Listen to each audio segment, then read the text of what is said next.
আসসালামু আলাইকুম এভরিওয়ান। আমি মোহাম্মদ শরীফ আলাদার চলে আসছি আপনাদের কাছে একটি গুরুত্বপূর্ণ টপিক নিয়ে।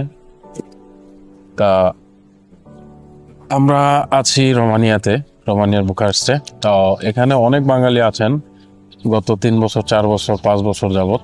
তো এই ইনফরমেশনটা অনেকেই হয়তো বা জানেন না, যেটা হচ্ছে একটি ড্রাইভিং লাইসেন্স, রোমানিয়ার ড্রাইভিং লাইসেন্স।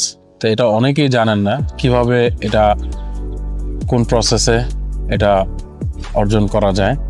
তা আমাদের সাথে আছেন আমাদের এক ভাই সজীব কুমার নাথ। তো উনি রিসেন্টলি রোমানিয়ার ড্রাইভিং লাইসেন্স পেয়েছেন। তো এটা নিয়ে উনি বলবেন কিভাবে কি প্রসেস। আসসালামু আলাইকুম, আমি সজীব কুমার নাথ। আমি বুখারেস্ট রোমানিয়া থেকে বলছিলাম। আপনার এই জার্নিটা কত দিনের ছিল? আমার জার্নিটা ধরতে গেলে অনেক দিন লেগে গেছে, কারণ আমি পরীক্ষা দিতে পারি নাই ভালো করে। তারপরে আমি এক সিটি থেকে অন্য সিটিতে গেছিলাম, ওই কারণে আমি ভালো করে রেসিডেন্স চেঞ্জ হয়েছে। হ্যাঁ, রেসিডেন্টের কারণে আমি ওইরকম ভাবে পরীক্ষা দিই নাই। বাট আমার রেসিডেন্ট ছিল অন্য সিটি ওরাদিয়ার। বাট আমি আবার যখন চেঞ্জ করছি আবার বুখারেস্টে, তখন আবার বুখারেস্টে আমি পরীক্ষা দিই। তো এখানে কি প্রসেস ছিল? এখানে কি কোনো ড্রাইভিং স্কুলে ভর্তি হতে হয়েছে আপনার? ফার্স্ট এখানে ড্রাইভিং লাইসেন্স নিতে হলে আপনার যেটা লাগবে, যে এটা টিআরসি লাগবে আপনার সর্বপ্রথম। Residence card. হ্যাঁ, যেটা টেম্পোরারি রেসিডেন্ট কার্ড বলে। জি। আপনি প্রথম ওই কার্ডটা থাকলে আপনি যে কোনো ড্রাইভিং সেন্টারে আপনি অ্যাকোমোডেশন আশেপাশে দেখবেন অনেকগুলো ড্রাইভিং সেন্টার পাওয়া যায়। মানে আপনার যেই রেসিডেন্স অ্যাড্রেস, এটা নিয়ার বাই যদি কোনো স্কুল থাকে সেই স্কুলে, যে কোনো স্কুলে আপনি ভর্তি হতে পারবেন। হ্যাঁ, রেসিডেন্ট দিলে আপনি ভর্তি হলে আপনাকে 15টা ক্লাস দিবে। আর এখন ওইটা মোটামুটি 25 থেকে 3000 লেগে লাগতে পারে। 15টা ক্লাস, এটা কত দিনের মধ্যে এটা 1 মাসের ভিতরে কমপ্লিট করা যায়। তারপরে এখানে কি রোমানিয়ান ভাষার কোনো বিষয় আছে? না, অ্যাকচুয়ালি এখানে অনেকগুলা ল্যাঙ্গুয়েজ ইউজ করে। আপনি যখন থিওরি পরীক্ষা দিবেন, এখানে ইংলিশ থাকবে, রোমানিয়ান থাকবে, তারপরে ফ্রান্স থাকবে, আরো অনেক ফ্রেঞ্চ। 3 থেকে 5টা ল্যাঙ্গুয়েজে পরীক্ষা দিতে পারে। এমনি পরীক্ষা কত জনের হয় এট এ টাইম? ওইটা নির্ধারিত কোনো নাই। আপনার কমপ্লিট হলে, থিওরি কমপ্লিট দিলে ওরা আপনাকে একটা ফাইল কমপ্লিট করে দেবে। ওইটা নিয়ে আপনি অ্যাপয়েন্টমেন্ট নিতে হবে, নিয়ে আপনার থিওরির জন্য বুকিং দিতে হবে, দেওয়ার পরে আপনি পরীক্ষা দিতে পারবেন। এটা কত দিনের, মানে টোটাল আপনি যে অ্যাডমিশন নিলেন, অ্যাডমিশন নেওয়ার এই সময়কালটা কত দিন থাকে অ্যাক্টিভ? ধরেন আপনি একবার পরীক্ষা দিলেন, ফেল হইলেন, দ্বিতীয়বার দিলেন, ফেল হইলেন, মানে এরকম কতদিন আপনি? আপনার যে ফাইলটা দেবে ওই ফাইলটা থেকে শুরু স্টার্ট, আপনার 1 বছর থাকবে ওই ফাইলের মেয়াদ। এটা অনেকে জানেন, এটা খুবই গুরুত্বপূর্ণ একটা বিষয়। আচ্ছা, আপনার তাহলে টোটাল সময় লাগছে কতদিন? আমার অনেকদিন সময় লেগে গেছে, কারণ আমি ভালো করে পরীক্ষা দিই নাই। এর মধ্যে আমি 2-1 ফেল করছি। হ্যাঁ, তার মধ্যে তারপর আমি আবার এক্সামসে প্র্যাকটিক্যাল পাস করছি এখানে। এখানে সবকিছু ভালোভাবে যদি করেন তাহলে আপনি এক্সামসে পাস করা এটা কোনো কঠিন বিষয় না। এটা আপনি ইজিতে পাস করতে পারবেন যদি আপনি আগে অভিজ্ঞতা থাকে। প্র্যাকটিক্যালটা কি বেসিসে নেয়? শুধু ড্রাইভিং নাকি আরো সিগন্যাল টিগন্যাল এরকম কোনো কিছু নাকি? না, এখানে শুধুমাত্র রোমানিয়ান রুলস অ্যান্ড রেগুলেশন আপনি যদি জানেন, অথবা আপনি কোনো গালফ কান্ট্রিতে যদি ড্রাইভিং করে থাকেন, তাহলে অবশ্যই আপনার জন্য কঠিন বিষয় নয়। না, এখানে তার একটা রুলস দেখলাম যে অনেক গালফ কান্ট্রিজ যাদের ড্রাইভিং লাইসেন্স থাকবে তারা অটোমেটিক কনভার্ট করা যায়, যেটা আমাদের ইন্ডিয়া, বাংলাদেশ, করা যায় না, পাকিস্তানের হয়। হ্যাঁ, বুঝতে পারছি। এখন তাহলে আপনি পরীক্ষা এক্সাম পাস করার কত দিনের ভিতরে আপনি ইয়াটা হাতে পাইছেন? আমি 3 থেকে 5 দিনের ভিতরে পাওয়া যায়। তো আমি একদিন গেছিলাম, আমি পাই নাই আমার অ্যাড্রেসে, বাট আমি অন্য অ্যাকোমোডেশন থাকি। তো আমি আবার পরে নিয়ার বাই পোস্ট অফিসে গিয়ে চেক করছিলাম, পাই নাই। পরের দিন আবার আমি যেখান থেকে আমি থিওরি পরীক্ষা দিয়েছিলাম এখানে গিয়ে ইনফরমেশন নিয়েছি। পরে ওরা চেক করে আমাকে বললো যে একটা পোস্ট নিয়ার বাই পোস্ট অফিসে ঠিকানা দিল, ওইখানে গেলাম, ওইখান থেকে নিয়ে আসলাম। এখন তাহলে আপনি কার্ড হাতে পেয়ে গেছেন? হ্যাঁ, আমি অলরেডি হাতে পেয়েছি। এই যে এটা হচ্ছে ভাইয়ের ড্রাইভিং লাইসেন্স। খুলুন। ফাইনালি পেয়ে গেলাম। তো আপনার এখানে দেখলাম এটা দিয়ে আপনি টোটালি ইউরোপের যে কোনো দেশগুলোতে ড্রাইভ করতে পারবেন। এখন এখানে যদি কারো মিডল ইস্টের যেমন ওমান, কাতার, কুয়েত, তো এইসব দেশে যদি ড্রাইভিং লাইসেন্স কারো থাকে, সরাসরি এখানে এসে, এবং পাকিস্তান, এশিয়ার মধ্যে পাকিস্তান, তো এটা সরাসরি চাইলে এখানে আয়সা এক্সচেঞ্জ করতে পারবে। সো নর্মালি আপনার যে ইয়াটা ছিল, এই ড্রাইভিং লাইসেন্স করছেন, এখন আপনি কি প্রফেশনালি এখানে তাহলে গাড়ি ড্রাইভ করতে পারবেন? হ্যাঁ, এখন আর কোনো সমস্যা থাকবে না। এতদিনও আগেও আমি ড্রাইভিং করতাম ইন্টারন্যাশনাল লাইসেন্স দিয়ে। ইন্টারন্যাশনাল সেটা আপনার কোন দেশের ছিল? মালয়েশিয়ার? আমার সিঙ্গাপুরের লাইসেন্স ছিল, সিঙ্গাপুর। বাট ওইটা দিয়ে কনভার্ট করতে চাইছি, বাট এটা এখানে কনভার্ট হয় নাই। তো আমি আবার আরেকটা অনলাইন থেকে আপনার ইন্টারন্যাশনাল লাইসেন্সটা করে ফেলি। ওই যে পারমিট যেটা 3 বছরের। হ্যাঁ, ওটা করার পরে আমি আমার গাড়ি আছে এখানে, আমি ড্রাইভ করতাম প্রফেশনালি। এমনিতে ওইটা নিয়ে কোনো মানে আইনি জটিলতা হয় নাই এখানে? না, ওটা নিয়ে কোনো সমস্যা হয় নাই।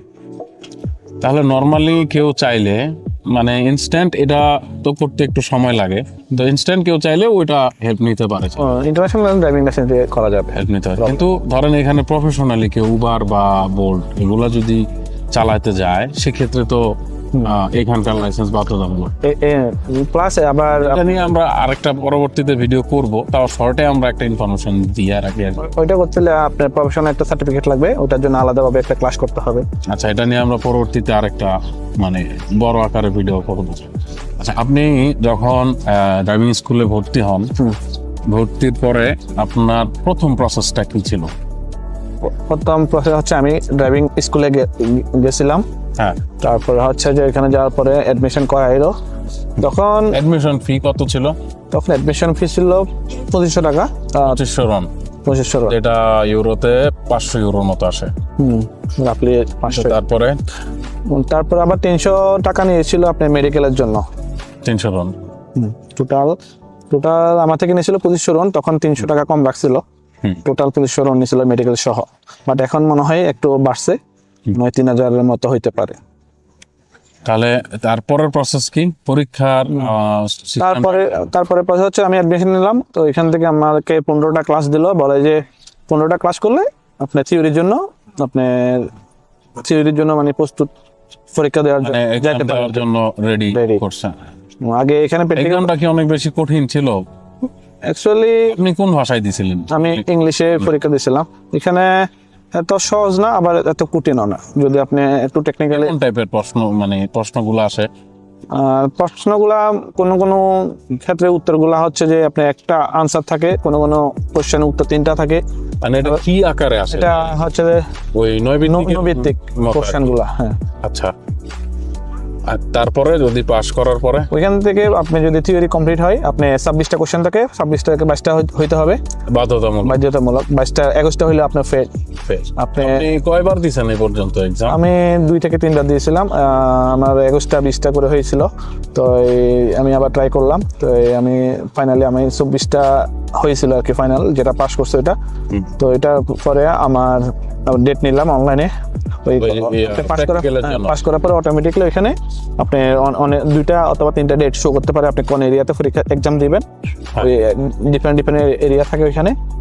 তো আপনি চুজ করে নিতে পারবেন? আমি নিতে পারবো, টাইম চুজ করতে পারবো। একটা হচ্ছে মর্নিং টাইম 8টা থেকে, আরটা হচ্ছে 12টা থেকে। 2টা টাইম থাকে, আপনি যে কোনো একটা নিতে পারবেন আপনি চয়েস মতো। পরে আপনি কোন টাইমে দিবেন মানে প্র্যাকটিক্যাল? আমার লাস্ট চান্স ছিল, কারণ আমি অনেকদিন পরীক্ষা দিতে পারি না। আমি হয়েছিলাম অন্য সিটির দিয়ে প্রাইভেট ছিল তখন। আমি আর বুকারেস্টে তখন পরীক্ষা দিতে পারি নাই। তো এখন যখন আমি আগস্টে আমি চেঞ্জ করি আমার পারমিট, তো তখন আমি আবার বুকারেস্টে এক্সাম দিলাম। তো আমার এটা লাস্ট চান্স ছিল। তো আমি ওইটা আমার এপ্রিলের 4 তারিখে শেষ ছিল আর কি। তো আমি মার্চের 25 তারিখে পরীক্ষা দিলাম আর কি। একটা চান্স ছিল, একটা চান্সে আমি পাস করে ফেলছি প্র্যাকটিক্যাল। আচ্ছা, তাহলে এখন আপনি আমাদের দর্শক বা যারা মানে জানে না বিষয়টা, তাদের উদ্দেশ্যে একটু শর্টে বলেন যে যারা আসবে নতুন রোমানিয়াতে বা আসার ইচ্ছা আছে, তারা কি বাংলাদেশের লাইসেন্সটা নিয়ে আসলে সুবিধা হবে, নাকি এখানে এসে করাটা হবে? বাংলাদেশের লাইসেন্স দিয়ে আপনি যদি international license plus international license থাকে, তাহলে আপনি এখানে আপনি ড্রাইভিং করতে পারবেন। বাট বোল্ট বা কোনো কিছু ড্রাইভিং করতে পারবেন না। আপনি পার্সোনালি আপনার গাড়ি কোনো কিছু করা যাবে না। হ্যাঁ, আর এই লাইসেন্সটা কয়টা দেশে ভ্যালিড? এটা ইউরোপের সব কান্ট্রিতে ভ্যালিড ড্রাইভ করা যাবে এটা দিয়ে। টাইপ করা যাবে। বাট এটা 10 বছরের জন্য মানে মেয়াদ দিছে 10 মেয়াদ বছরের। 10 বছর ছিল।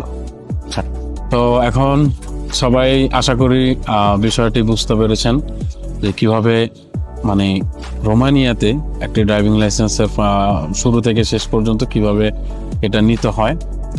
তো এটা একটি ড্রাইভিং লাইসেন্স খুবই গুরুত্বপূর্ণ একটি বিশেষ করে ইউরোপের একটি দেশের একটি উন্নত দেশ, এটা সেনজেন কান্ট্রি। তো এখানের লাইসেন্সটি খুবই গুরুত্বপূর্ণ। সো গাইজ, আপনারা আশা করি এতক্ষণ আমাদের যে কনভারসেশন, আমরা শর্ট একটি ভাইয়ার মন্তব্য নিলাম, উনি কিভাবে কি করলো, একটি রোমানিয়ার মতো দেশে কিভাবে লাইসেন্স আপনি পেতে পারেন সেটা আশা করি আপনারা বুঝতে পেরেছেন। তারপরও আমাদের কমেন্টস বক্সে আপনারা লিখবেন যদি কোনো কিছু ইনফরমেশন গ্যাপ থাকে বা কোনো কিছু জানতে চান, অবশ্যই আমাদের ইনবক্স অথবা কমেন্টস করতে পারেন।